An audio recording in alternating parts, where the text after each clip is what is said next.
Hello guys, uno munsi nkaba ngiye kukwereka uko wakorera amadolari 100 nta gishoro bigusabye. Icyo usabwa cya mbere ari telefone yawe, ugakorera n'amafaranga n'aya ngaya.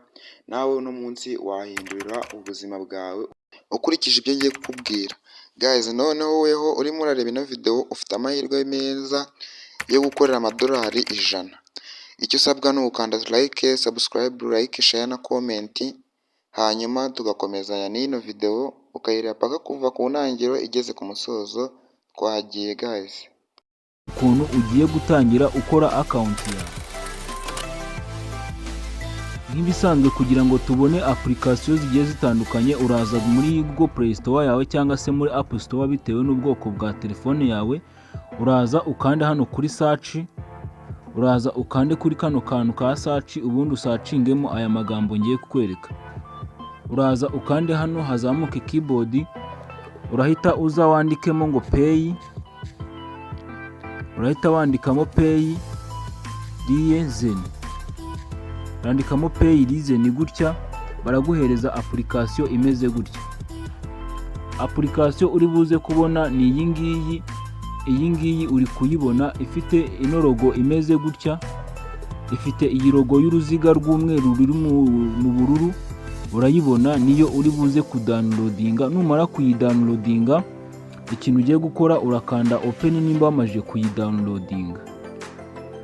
Mbere yuko dukanda open, mu gihe wowe uri kuyidownloadinga, reka mbanze nkwereke ngo ifite rate ya kangahe. Mbere yuko dukanda open, reka nze mbanze nkwereke rate iyi application ifite. Urabona ko abantu bayihaye inyenyeri ari benshi, turabibona izi nyenyeri bagiye bayihereza. Urabona ko ifite rate ya 4.6. Kugira ngo uzabone application ifite rate ingana gutya, aba ari application itari scam, kubera yuko iyi rate ntago ikunda kubaho cyane. Noneho iyo ukomeje guscrollinga, urabona ko abantu bagiye bayivugaho, bayitangaho ibitekerezo bigiye bitandukanye. Iyi ni application yizewe. Iyi application irizewe cyane. Nimba wamaje kuyidownloadinga, ngwino ukande hano kuri open, uraza ukanda hano kuri open.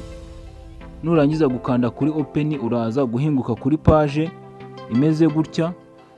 Urabona ko hano hambere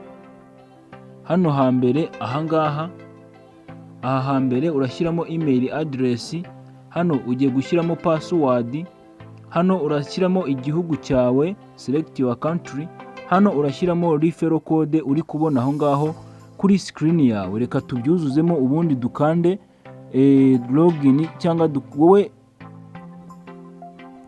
Hano urashyiramo referral code uri kubona muri screen yawe. Reka tubyuzuze vuba vuba kugira ngo iyi video itaza kuba ndende. Gusa wibuke gukanda like, ukande subscribe, utange igitekerezo cyawe muri comment. Yes, makinga yuko taburo yawe imeze gutya, email yawe wayishyizemo hejuru, password wayishyizemo ku gihugu cyawe uri buhitemo u Rwanda, u Burundi cyangwa se n'ikindi gihugu cyose urimo. Hanyuma referral code urashyiramo iyo ngiyo, iyo mibare uri kureba aho hasi niyo referral code uri buze gukoresha. Nurangiza uraza uhita ukanda hano kuri continue.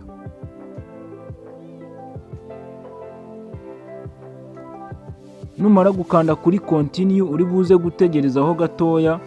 Urabona yuko baratubwira ngo bohereje OTP verify kuri iyi email twabahaye. Urabona ko iyi email twashyizemo bahise batwoherezaho aka OTP, uri kukabona batwohereje OTP ngiyi. Urabona ko ni 3828, uri kukabona hano. Aka ka message ngaka niko uri buze guhita ushyiramo hano ahangaha 38. Uraza ugashyiremo bamaye 3828. Nurangiza uze ukande kuri verify.